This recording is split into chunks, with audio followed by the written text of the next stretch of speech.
Did you know that there was an NBA player who only used his left hand? A player who did something everyone expected but no one could stop? Well, that player was Manu Ginobili, and he dominated the NBA by becoming a two-time All-Star and winning 4 championships throughout his legendary career. But why did he refuse to use his right hand, and how did he still find success with his strange scoring philosophy? "I wanted to go left. If I couldn't go left, then I would make some sort of move to go back left," he said. Manu Ginobili finished his Hall of Fame career with impressive numbers, but stats can't properly define his greatness.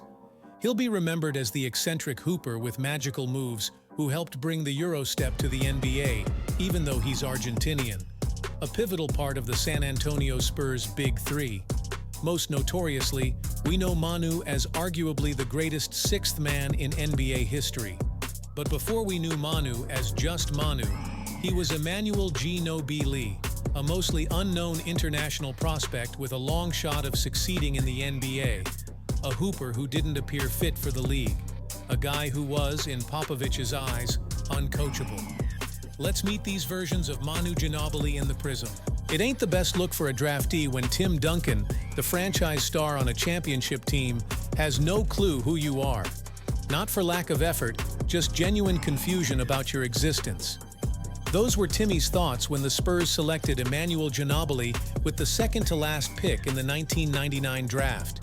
The Argentinian shooting guard was so far removed from the NBA's radar that basketball executive Rod Thorne butchered the pronunciation of his name while announcing the San Antonio selection. I'd imagine hearing my name mispronounced during such a momentous moment would feel like a gut punch, but it didn't bother Ginobili. It's kind of hard to be mad when you're entirely oblivious to the event even taking place. During an Argentinian national team tournament, Ginobili's coach had to wake him up and tell him the news, to which Ginobili responded, "Nah, that can't be right."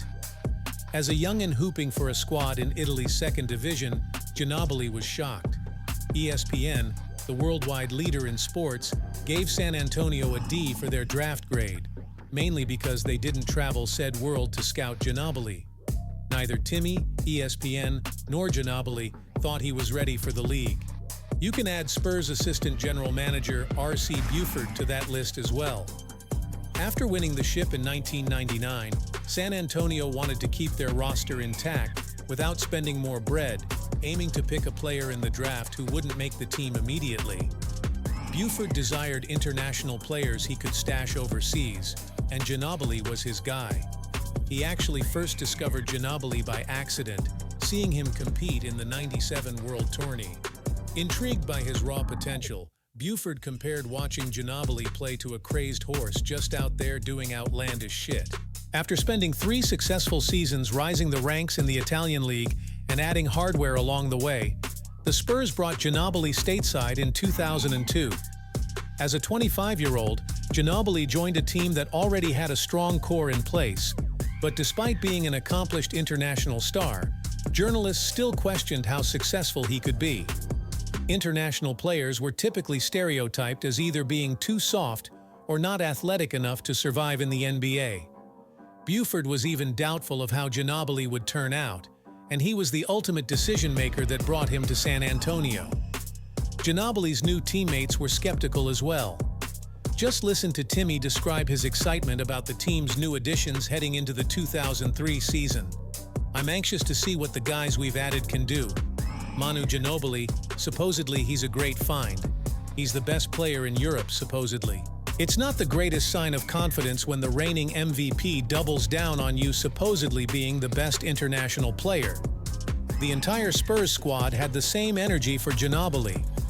Unconvinced that he would fit, the team tested Ginobili's toughness from the jump, purposely sending him to the floor with hard screens during training camp just to see his reaction. They rode him non-stop in practice, but Ginobili never budged, knowing he had to earn their respect, which must have been a high bar to clear, considering Manu already lit up Team USA on American soil in the FIBA World Championship a month before the season.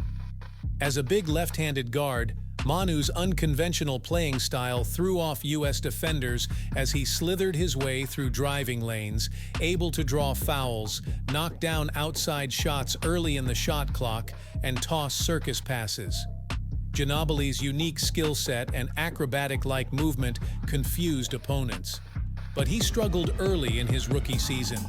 He admitted the talent and athleticism in the NBA were vastly different. More than growing accustomed to the physicality of the league, Manu didn't fit in San Antonio. His erratic playing style that Buford initially gushed over didn't fly with head coach Greg Popovich. As a former Air Force major, Pop ran a tight ship that prided itself on order. The Spurs were a slow-paced team that focused on running their offense inside out while locking opponents down on the other end, which wasn't really Ginobili's steez.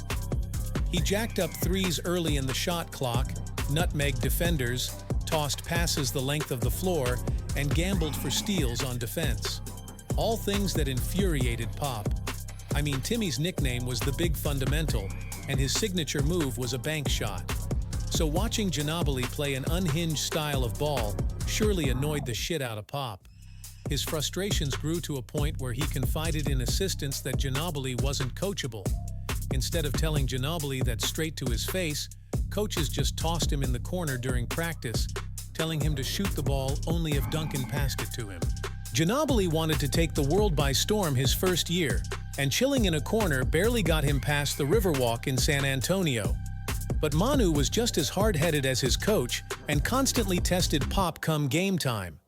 On one instance during his rookie season, Pop grilled Ginobili during a film session for tossing a high-risk pass, only for Ginobili to taunt him by jokingly trying the same thing the very next game. Manu simply couldn't break hooping the way he'd always played, and after a while, his game started to take shape. Operating mostly off the bench, Manu began showing steady improvement and became a constant part of the team's rotation in the playoffs, where San Antonio went on to win the title his rookie season. While foreign players typically took time to shine in the league, journalists quickly changed their tone and applauded Manu for popping off in year one, comparing his attacking play style to an NFL defensive back. It's an odd comparison, but Manu's game wasn't similar to anyone else's in the sport. The press didn't bother matching him to another international player. After 1 year, Manu had already become a champion, gaining legendary status back home in Argentina. Yet he struggled with his new identity of being a rotational guy.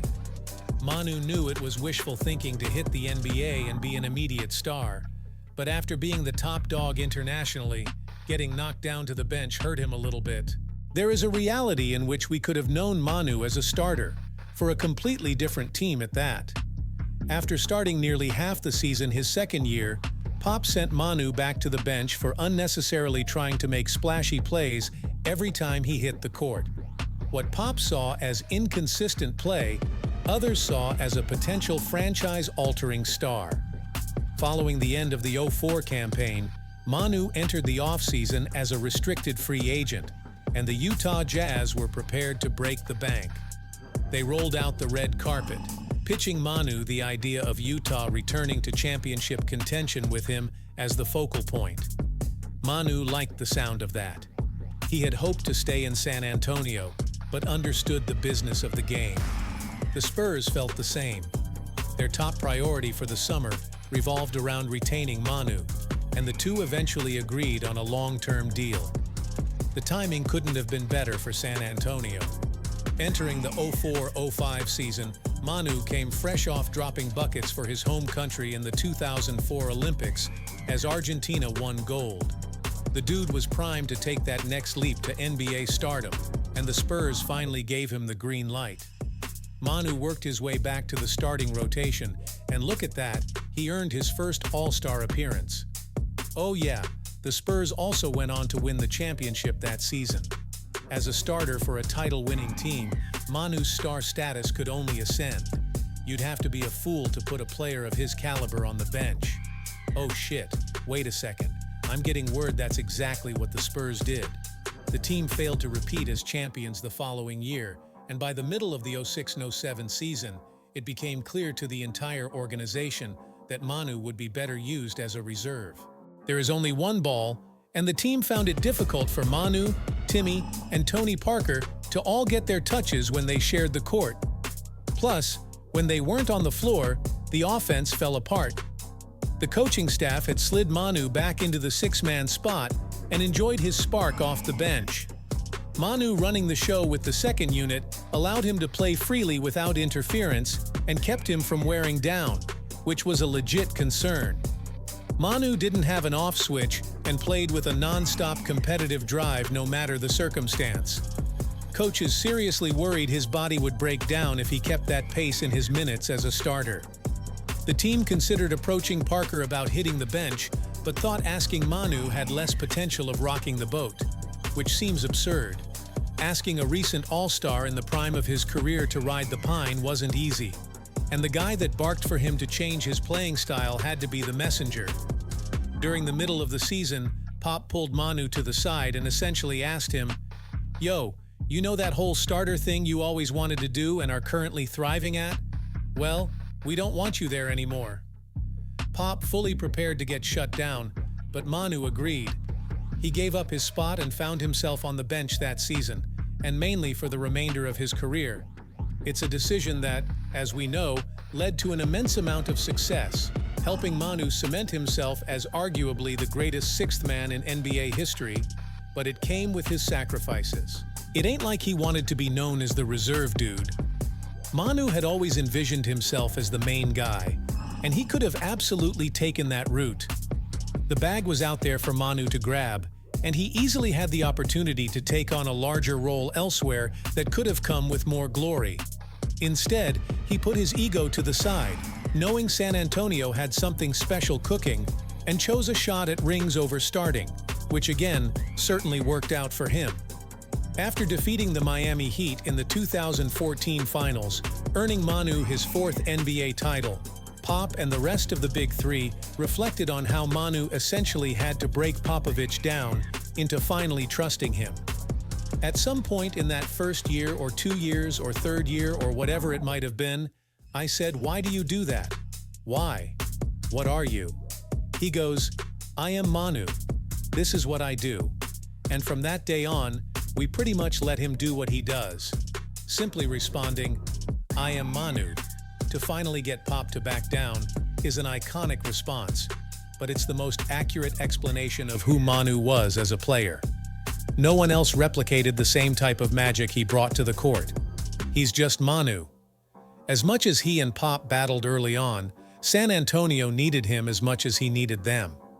By sacrificing his starting role for the betterment of the franchise, Manu helped cement a team above everything ethos that forever altered the Spurs culture in the process. There is no guarantee the Spurs are who they are without him. The same can be said for Manu's career if they didn't move him to the bench, leaving another team to overexert him. It's crazy to think a once unknown foreign player who was seen as uncoachable could go on to have a Hall of Fame career, but that's what happens when you let Manu be Manu. Hello, thanks for watching Celeb Tea. And of course, we have plenty of other cool stuff to check out. Peace.